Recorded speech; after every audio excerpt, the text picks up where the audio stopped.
vote pour la science avec Isabelle Burgon. Bonjour à vous, bienvenue à Je vote pour la science. Fin septembre se déroulait le premier symposium canadien sur la COVID longue ou syndrome post-COVID-19. Le nombre de Québécois atteints de la COVID longue voisinerait plus de 1000 personnes. Une maladie handicapante où des symptômes débilitants perdurent pendant des semaines ou des mois après une infection aiguë de la COVID-19. On parle de fatigue chronique, de douleurs, de maux de tête, de problèmes respiratoires, de sommeil, de difficultés de concentration et de bien d'autres symptômes. Cela toucherait près de 15% des personnes ayant contracté la COVID, soit près d'une personne sur 6 et près d'un travailleur de la santé sur 10 en souffrirait, selon une récente étude de l'Institut national de santé publique. Des chercheurs canadiens se sont donc réunis durant 2 jours pour partager leurs connaissances, démystifier le syndrome post-COVID et trouver des solutions pour que les patients de cette pathologie vivent mieux. Que comprend-on de la COVID longue et comment soulager ceux et celles qui en souffrent? On en parle tout de suite, restez là.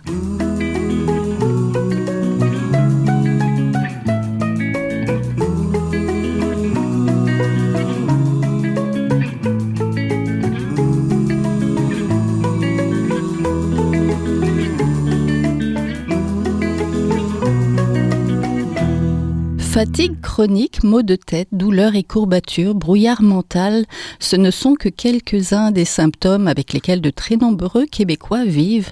Ils ont la COVID longue ou le syndrome post-COVID. Cette pathologie survient après avoir contracté la COVID-19 et pose des défis de taille pour les chercheurs et surtout les patients vivant avec elle. Pour en parler, je suis en compagnie de Marie-Hélène Boudria, professeure agrégée à l'école de physiothérapie et d'ergothérapie de l'Université McGill. Elle est physiothérapeute de formation, elle est aussi neuroscientifique. Vous êtes aussi membre du comité d'experts du réseau des cliniques spécialisées en syndrome post-infectieux COVID-19 longue et maladie de Lyme du CHUM. Bonjour. Bonjour. Je suis aussi en compagnie de Guylaine Dussault, conseillère principale en RH et patiente atteinte de la COVID longue que nous rejoignons dans la région de Québec. Bonjour Madame Dussault. Bonjour. Et en compagnie d'Alain Moreau, professeur titulaire à la faculté de médecine dentaire au département de stomatologie et à la faculté de médecine du département de biochimie et de médecine moléculaire de l'Université de Montréal, directeur du réseau canadien de recherche concertée interdisciplinaire sur l'encéphalomyélite myalgique EM. Bonjour. Bonjour. Donc, bienvenue à tous les trois. Le syndrome post-Covid, connu aussi sous le nom de COVID longue, est une pathologie réelle, encore bien incomprise et sous-diagnostiquée. Il y aurait plus de 200 symptômes touchant plus de 10 systèmes corporels, respiratoires, nerveux, circulatoires, digestifs, musculo-squelettiques. Près de 10% des personnes qui ont contracté la COVID vivent avec une fatigue incapacitante, des douleurs musculaires, une tachycardie ou encore des malaises post-effort. On va explorer tout ça. Que dit la recherche et comment se portent les malades qui ont le syndrome post-Covid? Nous allons voir ça. Peut-être pour commencer, Madame Dussault, vous avez contracté la COVID en janvier 2022 et donc depuis 1 an et 9 mois, vous souffrez de COVID longue. D'abord, comment allez-vous? Je vais un peu mieux. En fait, c'est certain en janvier 2022, lorsque je l'ai eu, j'ai été un bon quand même 3 mois et demi là, sur le dos, comme on dit. Et je l'ai recontracté aussi en août 2022. Donc, 2 fois. C'est certain que c'était beaucoup respiratoire de mon côté. La toux, le mal de gorge, bien entendu, la fatigue extrême, maux de tête. J'avais toujours un point à la poitrine là, qui m'empêchait de dormir, une genre de sensation de froid là, lorsque je respirais. C'était vraiment là, assez intense. Là. J'ai visité beaucoup de médecins d'urgence à ce moment-là parce que j'avais même peur de ne pas me réveiller là, le matin. Et puis, par la suite, la toux, quand même, a diminué là, après un bon 3 mois et demi. Les problèmes respiratoires, ça a toujours un peu continué. Maintenant, c'est comme une sensation de petites bulles là, qui éclatent à la fin de mon expiration. Donc, j'ai l'impression qu'il y a toujours un petit quelque chose. Bien entendu, la fatigue reste, le mal de tête et tout ça. Le brouillard mental, difficulté à me concentrer, à réfléchir. Je suis incapable de lire plus qu'un paragraphe. Des douleurs musculaires, des problèmes de digestion. Des fois, j'ai l'impression d'être comme une femme enceinte, j'ai tellement le ventre gonflé. il y a tellement de symptômes. Aussi, ma vision, des fois, s'embrouille. Tout d'un coup, j'ai l'impression que je vois pas bien d'un œil.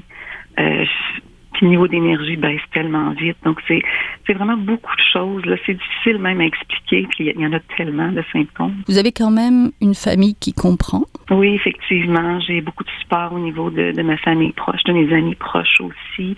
Ils s'inquiètent aussi pour moi. Bien entendu, c'est difficile à comprendre pour eux quand même parce que ça paraît pas toujours. Ça paraît dans mon visage, mes yeux, mais quand même, c'est pas toujours visible.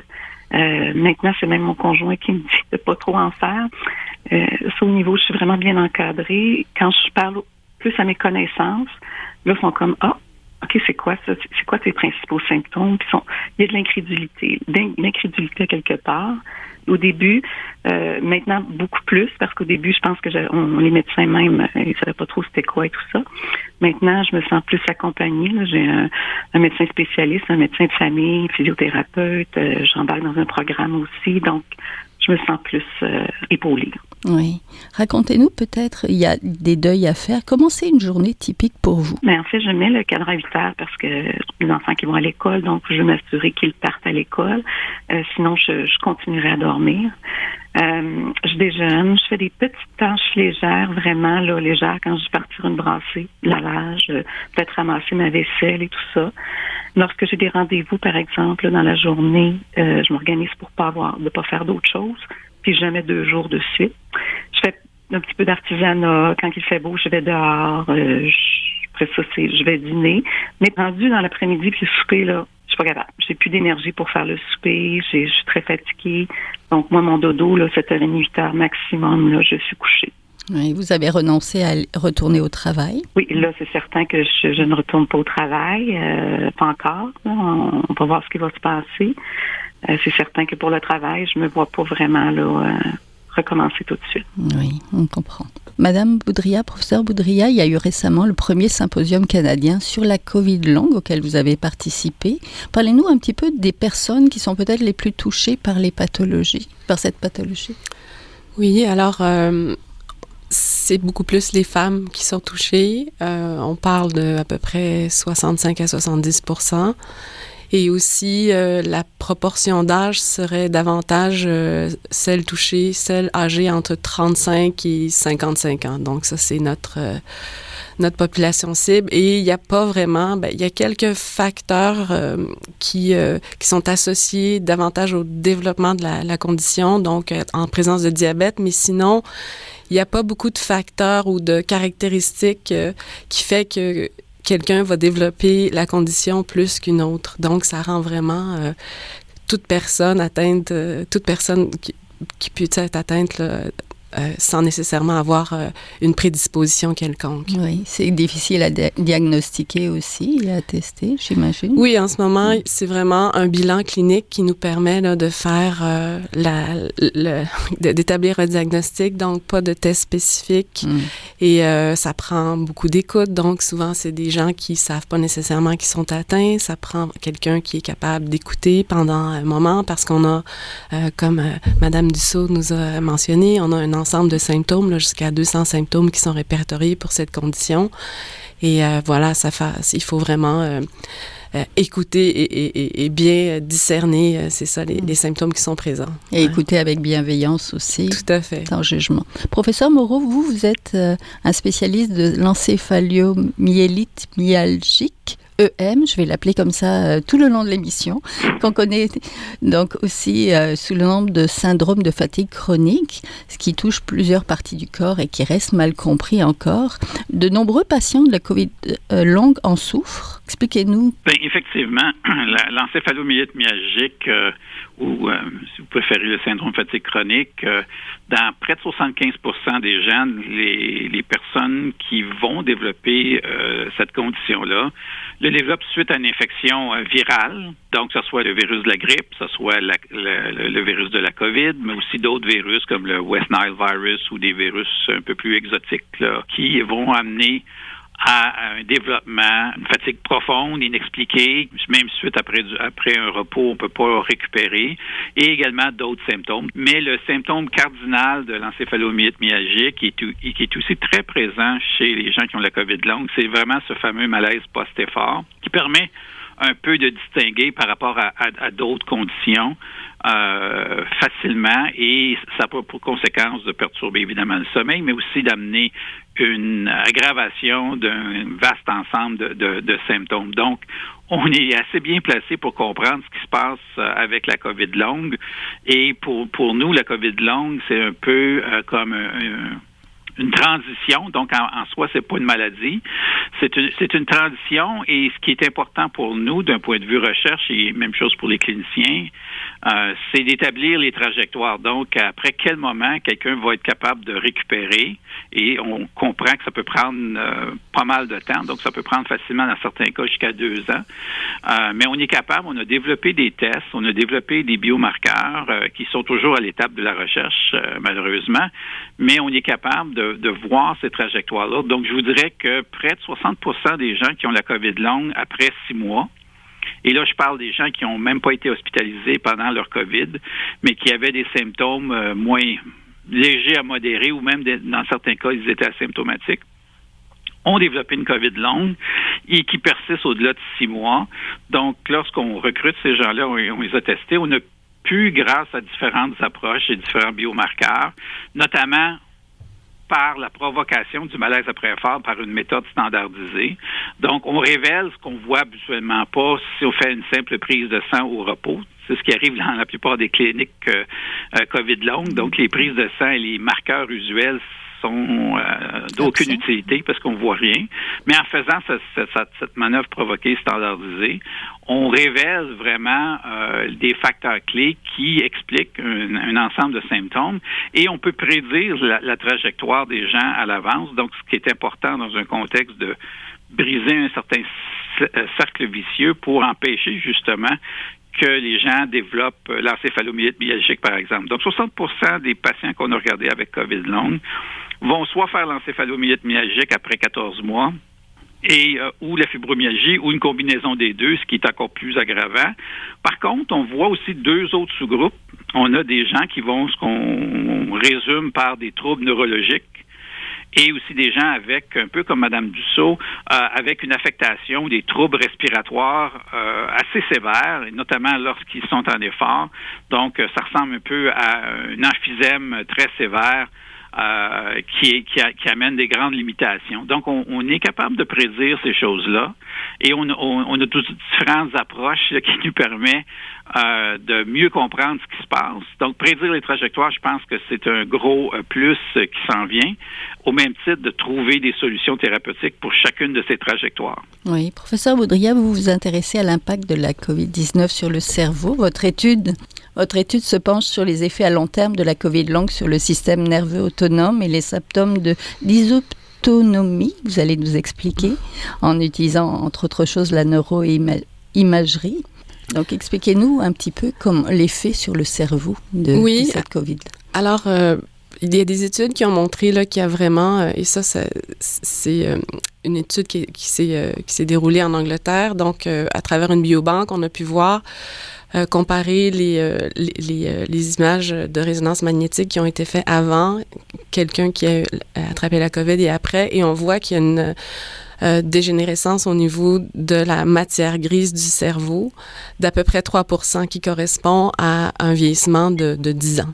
Et on a aussi des mesures qui montrent qu'il y a une diminution de l'exstabilité du cerveau, particulièrement du cortex moteur, qui expliquerait peut-être en partie là, un ensemble de symptômes là, reliés avec la fatigue et durant le mouvement. Alors, nous, on a eu des fonds de l'Institut de recherche en santé du Canada pour aller voir qu'est-ce qui se passe au niveau du cerveau et de voir particulièrement la cause des symptômes qui sont associés là, à un dysfonctionnement du système nerveux autonome.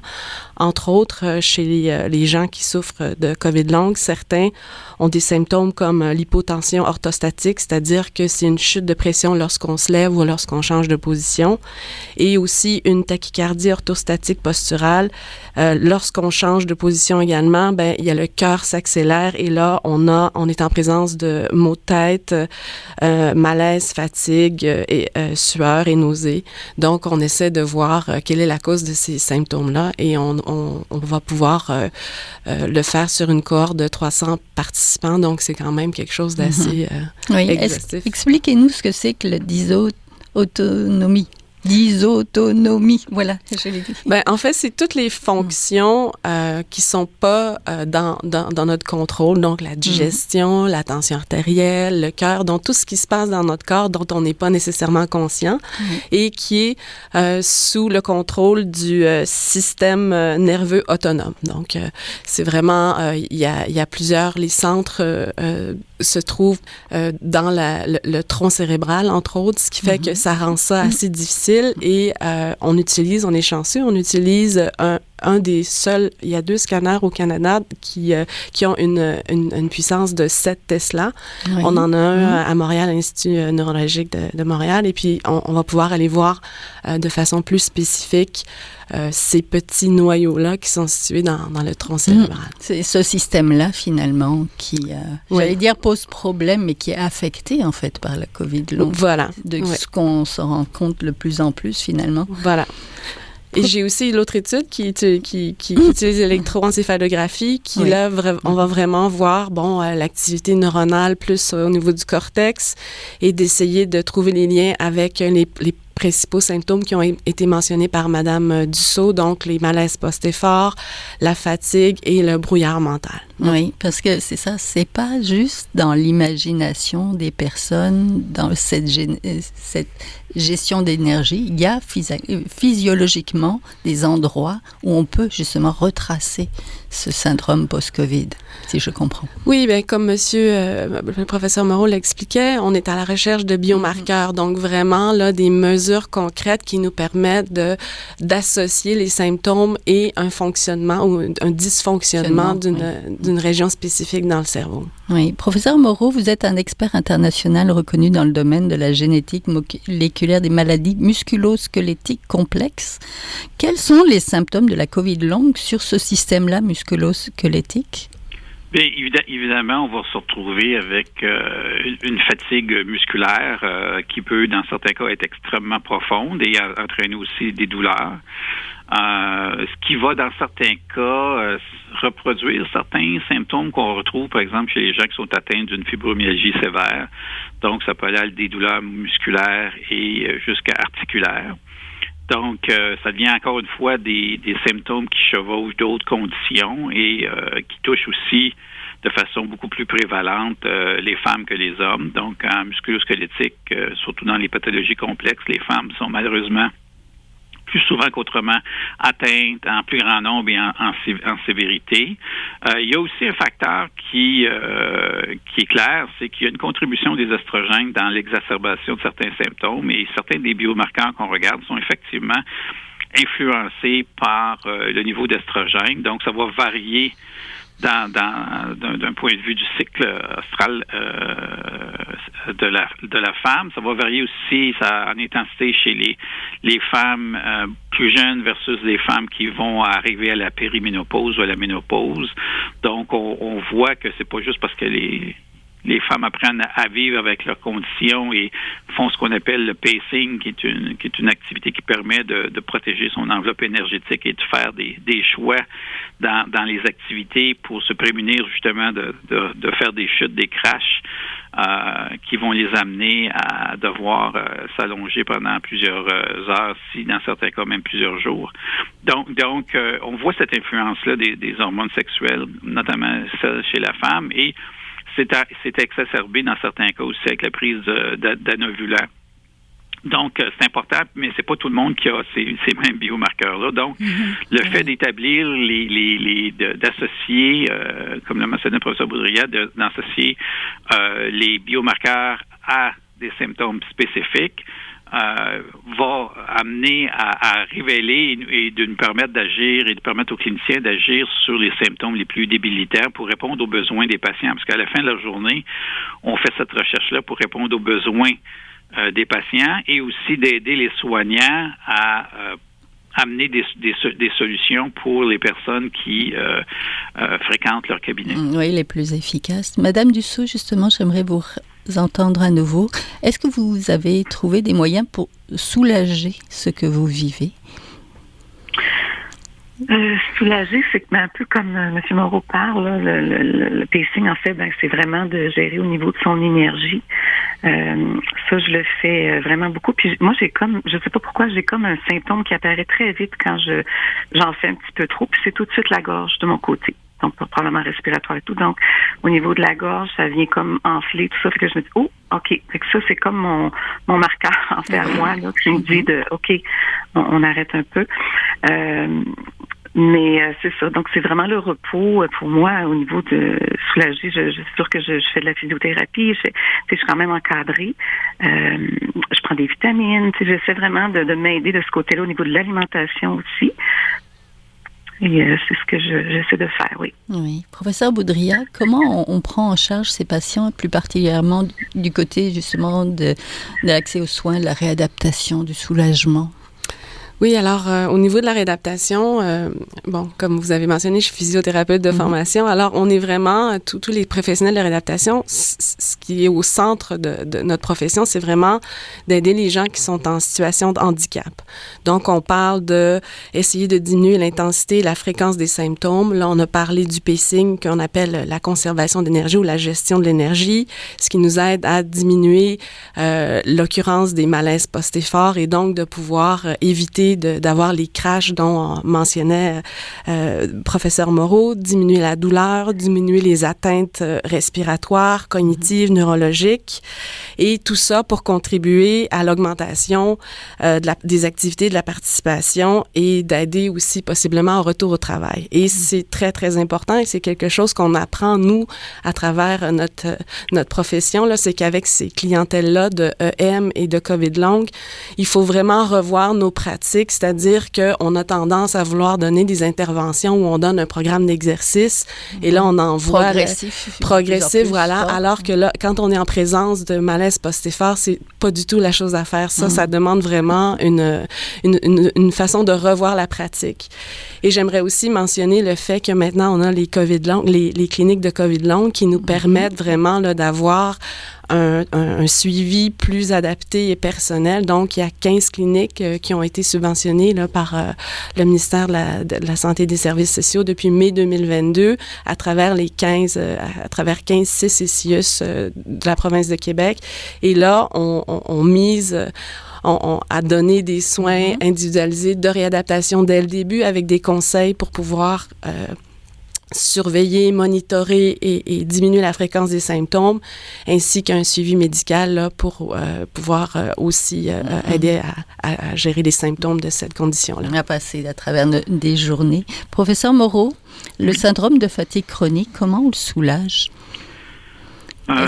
Est-ce qu'il y a du soulagement? Est-ce qu'il y a des moyens, justement? Oui, disons que pour tout ce qui était le volet de dysautonomie, par exemple, les gens qui ont de l'intolérance orthostatique avec ou sans tachycardie orthostatique posturelle.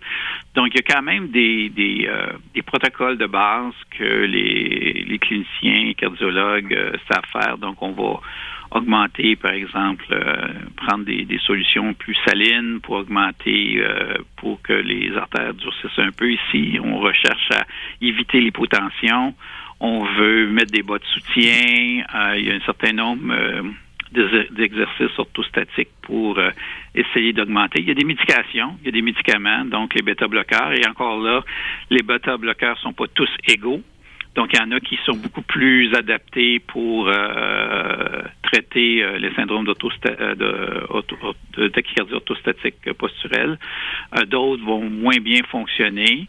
Il existe aussi, et on a capturé ça pendant justement nos tests provoqués, on voit aussi chez certains individus qu'il y a une genre d'insuffisance cardiaque qui va amener à ce qu'on appelle une insuffisance chronotropique, donc c'est un mot savant, mais qui veut tout simplement dire que le cœur n'est pas capable de s'adapter à la demande d'effort. Même quand on fait un effort, ici, on leur applique un exercice passif, le cœur, normalement, devrait se maintenir ou même augmenter légèrement le rythme cardiaque. Donc, on a certains individus, c'est plutôt rare, mais on les a détectés dans le contexte de l'encéphalomyélite myalgique et chez quelques COVID longs, où on voit que justement, lorsqu'on donne une demande où on voudrait que le cœur, à tout le moins, se maintienne ou augmente un peu de rythme cardiaque, il y a une insuffisance de ce côté-là. Les cardiologues savent très bien reconnaître l'insuffisance chronotropique et à ce moment-là, il y a un suivi en cardiologie pour ces gens-là pour voir quelle est la nature de la défaillance. Encore une fois, ça peut, si c'est une conductance électrique au niveau du cœur, on pourrait aller le cardiologue pourrait aller jusqu'à recommander l'utilisation d'un pacemaker, OK?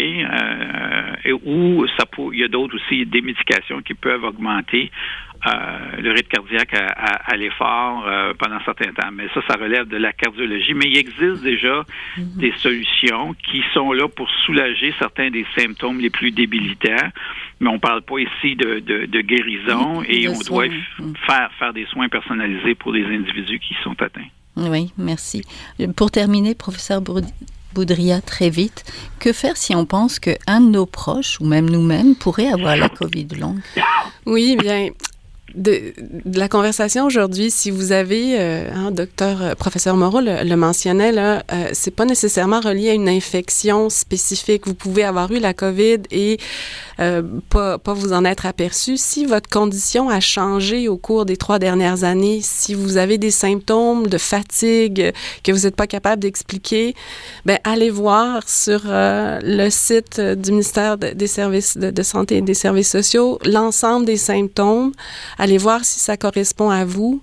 Et si c'est bien le cas, ben allez consulter pour pouvoir avoir les soins. Parce que ce qu'on a en ce moment, c'est des gens qui ont développé la COVID longue, qui ne le savent pas et qui sont en train de se détériorer tant au plan physique qu'au niveau de la santé mentale.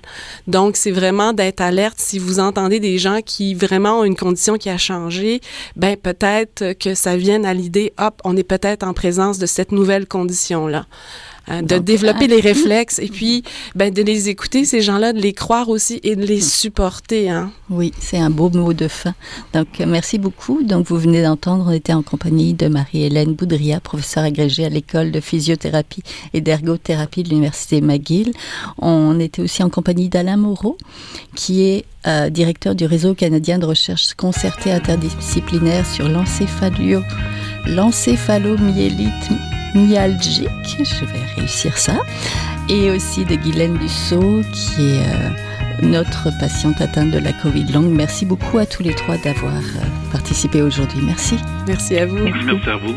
Voilà, c'est tout pour cette semaine. À la régie, Daniel Fortin. À la recherche cette semaine, la réalisation et au micro, Isabelle Burguin. Je vote pour la science est une production de l'agence Science Presse avec Radio VM. Réécoutez l'émission, partagez-la si vous l'avez aimée. Visitez aussi la page de l'émission sur le site de l'agence Science Presse pour avoir plus d'informations sur la COVID longue. On va en mettre. Passez tous une très belle semaine. Portez-vous bien. Jin Jiahua est un chercheur typique